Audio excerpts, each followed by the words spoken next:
गणित कक्षा 11वीं अध्याय 12 त्रिविमी निर्देशांक ज्यामिति। त्रिविमी निर्देशांक ज्यामिति क्या है इसके बारे में अध्ययन करेंगे एग्जाम्पल सहित। त्रिविमी निर्देशांक ज्यामिति माना एक्स ओ और एक्स, वाई ओ और वाई डैश, जेड ओ और जेड डैश तीन परस्पर लंबवत रेखाएं जिसका प्रतिच्छेद बिंदु O है। बिंदु O को हम मूल बिंदु कहते हैं जहां रेखाएं एक्स डैश O और x, वाई डैश O और y, जेड डैश O और z क्रमशः x अक्ष, y अक्ष और z अक्ष कहलाती है। ये तीनों रेखाएं मिलकर निर्देशाक्ष कहलाते हैं। x अक्ष व y अक्ष से गुजरने वाले समतल को xy समतल, y और z अक्ष से गुजरने वाले समतल को yz समतल, z व z अक्ष से गुजरने वाले समतल को zx समतल कहते हैं। ये तीनों समतल मिलाकर निर्देशांक समतल कहलाते हैं। अंतरिक्ष पर स्थित किसी बिंदु की स्थिति, ये निर्देशांक अक्ष है, निर्देशांक समतल है। इस पर अंतरिक्ष कोई बिंदु P है। अंतरिक्ष पर कोई बिंदु P है। P की स्थिति का अध्ययन करना है। बिंदु P से OX अक्ष पर एक लंब P और M डाला गया। उसके बाद M को OX अक्ष के साथ मिला दिया गया, L हो गया। अन्य अंतरिक्ष कोई बिंदु P है। P से X और Y अंतर पर PM लंब डाला गया, M से X पर लंब ML डाला गया, तब OL बराबर X, ML बराबर Y और MP बराबर Z। वास्तविक संख्या X, Y, Z बिंदु P के निर्देशांक कहलाते हैं। OL बराबर X, P का X निर्देशांक, Y P का Y निर्देशांक और MP Z P का Z निर्देशांक है। समतल और अक्षों पर स्थित बिंदुओं के निर्देशांक माना अंतरिक्ष पर कोई बिंदु P है। यहाँ पर P बिंदु लिया गया है। ये P बिंदु है अंतरिक्ष पर। तो X अक्ष पर स्थित बिंदु N के लिए Y और Z निर्देशांक शून्य होंगे, अर्थात इसका निर्देशांक इस X अक्ष पर स्थित निर्देशांक x 0 और 0 क्रम होगा।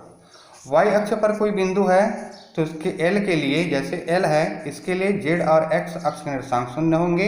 इसका निर्देशांक 0, y और 0 का क्रम होगा। इसी तरह से Z अक्ष पर कोई बिंदु R है, इसका निर्देशांक y और x निर्देशांक शून्य होगा, तो इसका निर्देशांक होगा 0, 0 और z। YZ समतल, y और ये z समतल पर कोई बिंदु S है। ये YZ समतल है, इस पर बिंदु एक S है। इसका निर्देशांक होगा, x निर्देशांक जो है शून्य होगा और y और z होगा। इसी तरह से XZ समतल पर कोई बिंदु Q है, तो इसका निर्देशांक y निर्देशांक शून्य होगा और निर्देशांक होगा x 0 और z। इसी तरह से XY समतल पर कोई बिंदु M है, तो इसका निर्देशांक होगा x और y और z निर्देशांक शून्य होगा, z निर्देशांक शून्य होगा।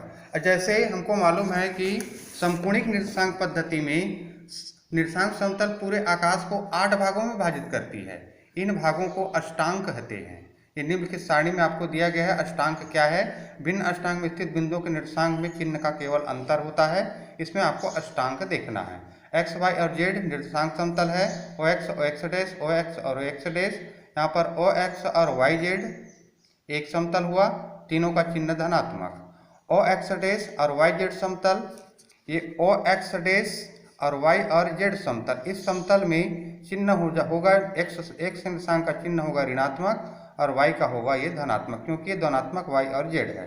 इसी तरह से OX और OX, y डैश और z समतल, y डैश और ये z समतल, OX, y डैश और z समतल।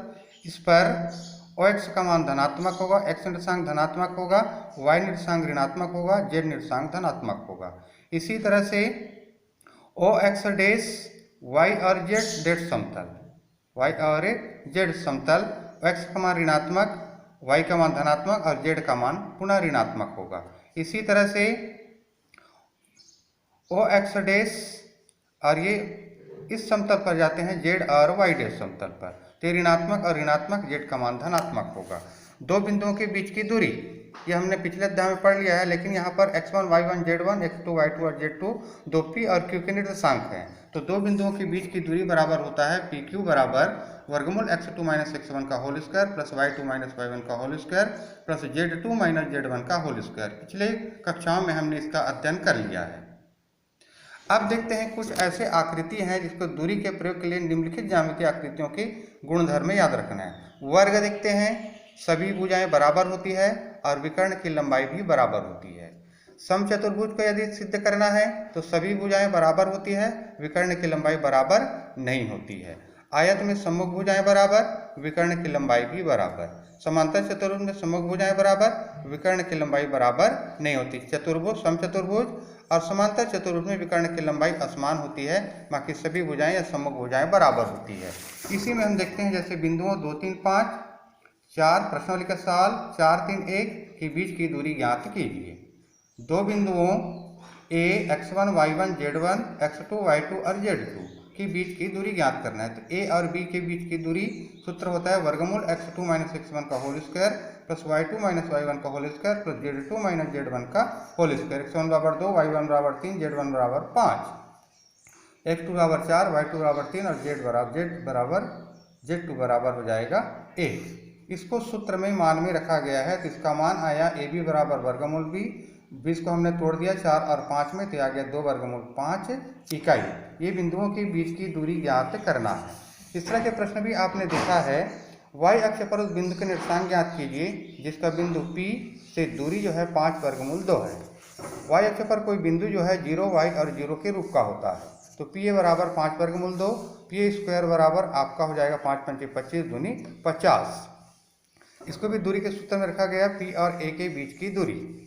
एक निर्देशांक हमने मान लिया है 0, y और 0, तो 3 ऋण 0 का वर्ग ऋण 2 ऋण y का होल स्क्वायर 5 ऋण 0 का वर्ग बराबर 50।